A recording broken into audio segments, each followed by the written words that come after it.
महाभारत के 6 महारथी जिन्हें छल से मारा गया।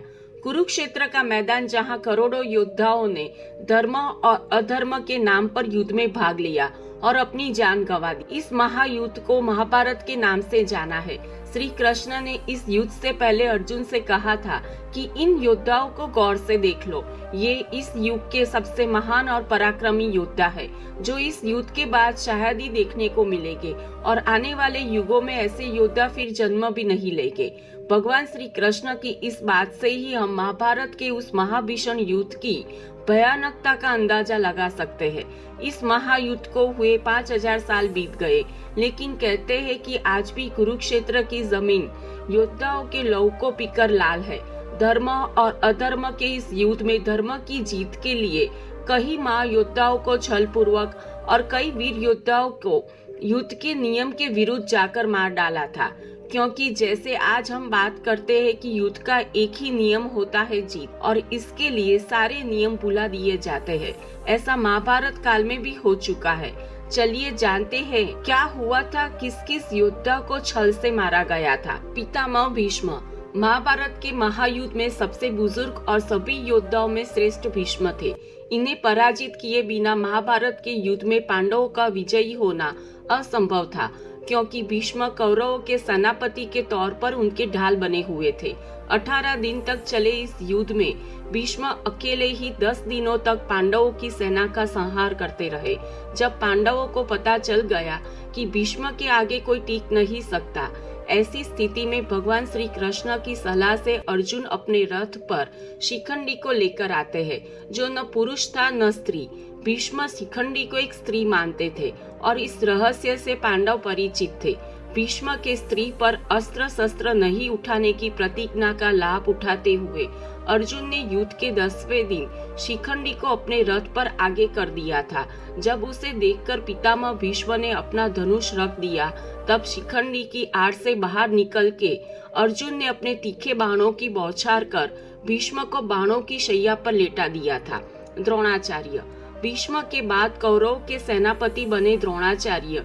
ये कौरव और पांडवों के गुरु थे। भीष्म के समान यह भी पांडवों के मार्ग में बड़े बाधक बने हुए थे। इन्हें भी युद्ध में पराजित कर पाना किसी के लिए भी संभव नहीं था। माना जाता है कि द्रोणाचार्य को केवल उनका शौक ही मार सकता था। ऐसे में पांडवों ने द्रोणाचार्य के साथ एक छल किया। भीम ने अश्वत्थामा नाम के हाथी को मार दिया और द्रोणाचार्य के पास जाकर कहने लगे कि मैंने अश्वत्थामा का वध कर दिया। अश्वत्थामा द्रोणाचार्य के पुत्र का भी नाम था। द्रोणाचार्य को भीम की बात पर भरोसा नहीं था, इसीलिए धर्मराज युधिष्ठिर से पूछा कि क्या अश्वत्थामा मारा गया। इस पर युधिष्ठिर ने कहा, अश्वत्थामा हतो नरो वा कुंजरो वा, यानी अश्वत्थामा मारा गया, लेकिन यह नर भी हो सकता है और हाथी भी। जब युधिष्ठिर यह कह रहे थे, उस समय भगवान श्री कृष्ण ने शंखनाद कर दिया, जिससे द्रोणाचार्य इस बात को सही से नहीं सुन पाए और शोकाकुल होकर अपने अस्त्र और शस्त्र नीचे रख दिए। मौके का फायदा उठाकर द्रौपदी के भाई धृष्टद्युम्न ने द्रोणाचार्य का वध कर दिया। जयद्रथ दुर्योधन के जीजा जयद्रथ के कारण अर्जुन के पुत्र अभिमन्यु का वध कौरवों ने मिलकर किया था। इससे क्रोधित होकर अर्जुन ने प्रतिज्ञा ले ली कि अगले दिन के युद्ध में सूर्यास्त तक वह जयद्रथ का वध कर देंगे, नहीं तो खुद अग्नि समाधि ले लेंगे। कौरवों की पूरी सेना उस दिन जयद्रथ की सुरक्षा में लग गई। ऐसे में अर्जुन के लिए जयद्रथ का वध कर पाना असंभव हो गया। ऐसी स्थिति में श्री कृष्ण ने एक चाल चली। उन्होंने अपनी माया से सूर्य को ढक दिया, जिससे अंधेरा छा गया। जयद्रथ ने यह समझा कि शाम हो चुकी है और वह अर्जुन के सामने खुद आ गया। श्री कृष्ण यही चाहते ही थे।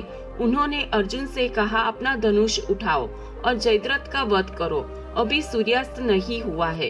कृष्ण के इतना कहते ही सूर्यदेव फिर से प्रकट हो गए। अर्जुन ने एक पल की भी देरी न करते हुए जयद्रथ का वध कर दिया। कर्ण का वध भी अर्जुन ने छल से ही किया था। युद्ध के पहले ही उसके कवच और कुंडल इंद्र के द्वारा उतरवा दिए गए। युद्ध के बीच एक शाप के कारण कर्ण का रथ का पहिया भूमि में धंस जाता है। उस समय तय हुई युद्ध नीति के विरुद्ध निहत थे कर्ण पर अर्जुन ने दिव्यास्त्र चला दिया और कर्ण वीर गति को प्राप्त हुए। दुर्योधन। महाभारत के युद्ध का अंतिम महायोद्धा जिसका वध छल पूर्वक हुआ था वह है दुर्योधन, जिसे महाभारत का खलनायक भी माना जाता है। दुर्योधन और भीम के बीच में गदा युद्ध हुआ। इस युद्ध में गदा का प्रहार कमर से ऊपर करने का नियम बनाया गया था। जब पता चला कि दुर्योधन को हरा पाना मुश्किल है, तब भीम ने कृष्ण के संकेत पर दुर्योधन के जंघा पर और कमर पर वार करना शुरू कर दिया, क्योंकि दुर्योधन के शरीर का ऊपरी भाग गांधारी ने वज्र का बना दिया था। इस तरह छल पूर्वक दुर्योधन का भी अंत कर दिया गया। भूरिश्रवा। युद्ध में इंद्र के समान पराक्रमी भूरिश्रवा महाभारत कुरुक्षेत्र के युद्ध में कौरवों की ओर से लड़े थे। महाभारत युद्ध के 13वें या 14वें दिन सात्यकी ने कौरवों के अनेक उच्च कोटि के योद्धाओं को मार डाला, जिनमें से प्रमुख जलसंधि, त्रिगोतों की गज सेना, सुदर्शन, मलेच्छों की सेना, कर्णपुत्र प्रसन्न आदि थे। यह देखकर भूरिश्रवा ने सात्यकी को घेर लिया। भूरिश्रवा ने इससे पहले सात्यकी के 10 पुत्रों का वध कर दिया था। इसके बाद सात्यकी भूरिश्रवा के साथ द्वंद्व युद्ध में उलझा गया।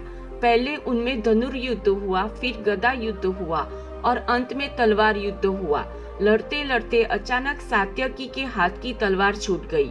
भूरिश्रवा ने उनको तलवार उठाने तक का मौका भी नहीं दिया और उनके बालों को पकड़कर उनका सिर काटने के लिए तलवार चलाई। सात्यकी अर्जुन की ओर देखने लगे। अर्जुन भी कुछ देर से उस द्वंद्व युद्ध को देख रहे थे। जब उन्हें सात्यकी के प्राण खतरे में लगे तो उन्होंने शीघ्रता से एक बाण इस प्रकार छोड़ा कि भूरिश्रवा का तलवार वाला हाथ कोहनी के पास से कटकर गिर गया। इस तरह सात्यकी की जान बच गई। हालांकि यह घटना युद्ध के नियम विरुद्ध थी। भूरिश्रवा अर्जुन के इस हस्तक्षेप से बहुत नाराज हुआ। युद्ध के नियमों के अनुसार जब 2 बराबर के योद्धा आपस में लड़ रहे हो तो किसी तीसरे को उनके बीच में हस्तक्षेप नहीं करना चाहिए, ऐसा नियम बना था। भूरिश्रवा इस घटना से दुखी होकर युद्ध क्षेत्र में ही आमरण अनशन पर बैठ गए, लेकिन सात्यकी ने अचानक तलवार उठाकर धरने पर निहत्थे बैठे भूरिश्रवा का सिर काट डाला।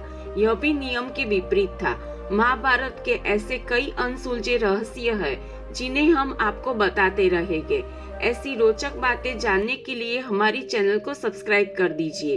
वीडियो अच्छा लगा है तो लाइक भी जरूर कीजिए। आप और किसी विषय में जानना चाहते हैं तो उसके बारे में भी जरूर कमेंट करके बताइए। आपका बहुत बहुत धन्यवाद।